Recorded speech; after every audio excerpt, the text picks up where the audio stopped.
કે દેશની અંદર એક મંદિર એવું છે કે જેના દરવાજા વર્ષમાં માત્ર એક જ વખત ખુલે છે અને તે પણ નાગપંચમીના દિવસે।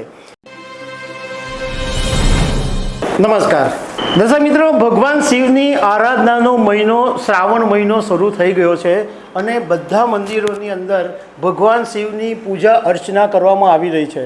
શ્રાવણ માસની અંદર લોકો ભગવાન શિવને એટલું બધું માને, એટલું બધું પૂજા કરે છે કે લોકો શિવની ભક્તિના એમના ગીત પણ ગાય છે અને સવારના 4 વાગ્યાથી લોકો ભગવાન શિવના દર્શન કરવા માટે પહોંચી જાય છે। પરંતુ આજે હું તમારી સાથે એક એવી વાત કરીશ કે દેશની અંદર એક મંદિર એવું છે કે જેના દરવાજા વર્ષમાં માત્ર એક જ વખત ખુલે છે અને તે પણ નાગપંચમીના દિવસે। ભગવાન શિવનું આ મંદિર છે તો એના વિશે હું તમારી સાથે વાત કરીશ। મારું નામ રાજેશ શાહ છે અને તમે જોઈ રહ્યા છો ખબરછે.com। દર્શક મિત્રો, શ્રાવણ મહિનો આવે એટલે શિવની આરાધના શરૂ થાય અને લોકો કાવડ યાત્રા બી કરે, ભગવાન શિવને દૂધ ચડાવે, પાણી ચડાવે અને આખો મહિનો લોકો ભક્તિમય થઈ જાય।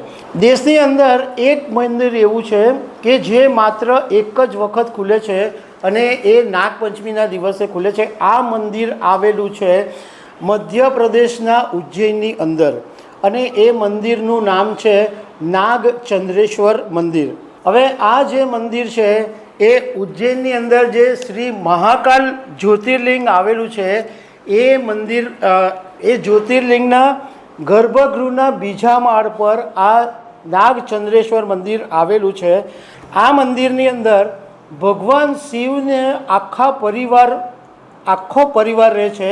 એવું બી કહેવાય છે કે આખી દુનિયાની અંદર આ એકમાત્ર એવું મંદિર છે કે જ્યાં ભગવાન શિવ એમના આખા પરિવારની સાથે વસેલા છે અને ભગવાન શિવના જે 2 ગણ કહેવાય છે, દંડી અને સિંહ, એ પણ આ મંદિરની અંદર બિરાજમાન છે। હવે આ જે મંદિર છે એ નાગપાંચમના દિવસે એક જ વખત ખુલે છે। આ વખતે નાગપંચમી છે 9 ઓગસ્ટ 2024ના દિવસે। એટલે આ જે મંદિર છે એ નાગપંચમીના દિવસે ખુલશે।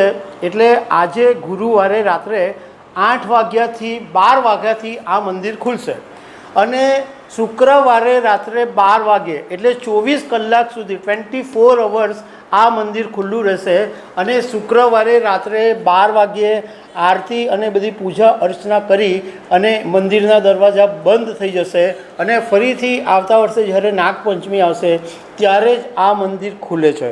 એક એવી માન્યતા છે કે આ મંદિરની જે લોકો મુલાકાત લે છે એમાં જે વ્યક્તિઓના કુંડળીની અંદર સર્પદોષ કે કાળદોષ એવી બધી જે કંઈ સમસ્યા હોય એ નિવારણ આવે છે એવું એક લોકવાયકા છે।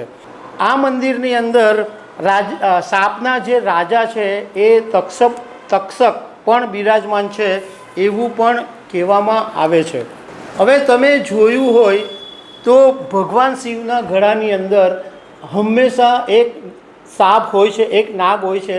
હિન્દુ પરંપરાની અંદર સાપને ભગવાનના આભૂષણ તરીકે કહેવામાં આવે છે। હવે તમને એમ થશે કે માત્ર એક જ દિવસ મંદિર કેમ ખુલ્લું રહે છે, તો એની પણ એક લોકવાયકા છે।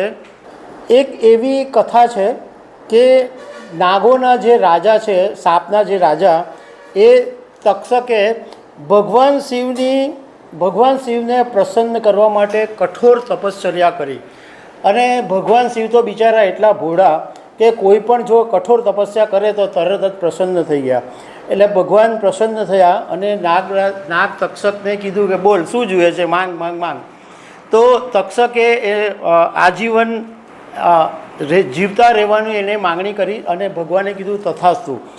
એટલે ભોલે બાબાએ એને અમરત્વનું વરદાન તો આપી દીધું અને ત્યારથી જે તક્ષક નાગ જે છે એ ભગવાન શિવના સાનિધ્યમાં રહેવા માંડ્યા। પણ ભગવાન શિવને આ વાત પસંદ નહોતી, કારણ કે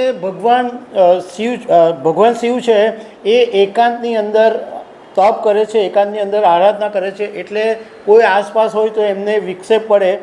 આ વાતની તક્ષકને ખબર પડી ગઈ કે ભગવાનને વારે ઘડીએ જવાથી પસંદ નથી, તો એમણે એ દિવસે નક્કી કર્યું કે હવે હું ભગવાનને વર્ષમાં એક જ વખત મળીશ, અને એ હતો નાગપંચમીનો દિવસ. અને ત્યારથી આ વાત નક્કી થઈ, અને એટલા માટે આ જે નાગચંદ્રેશ્વરનું જે મંદિર છે એ વર્ષની અંદર એક જ વખત ખોલવામાં આવે છે.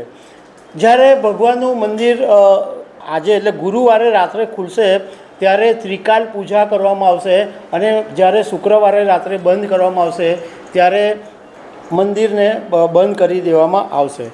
આ મંદિરની અંદર ભગવાન શિવનો જે આખો પરિવાર તો રહે જ છે, પરંતુ પ્રતિમાની ટોચ ઉપર સૂર્ય અને ચંદ્ર પણ દર્શાવવામાં આવેલા છે. આ એક ભવ્યાતિ ભવ્ય મંદિર છે, અને એક દિવસ માટે જ્યારે આ મંદિર ખુલે છે ત્યારે હજારો લોકો દર્શન કરવા માટે પહોંચે છે. તો દર્શક મિત્રો, આવી અનેક વાતો સાથે અમે તમને મળતા રહીશું. Thank you very much.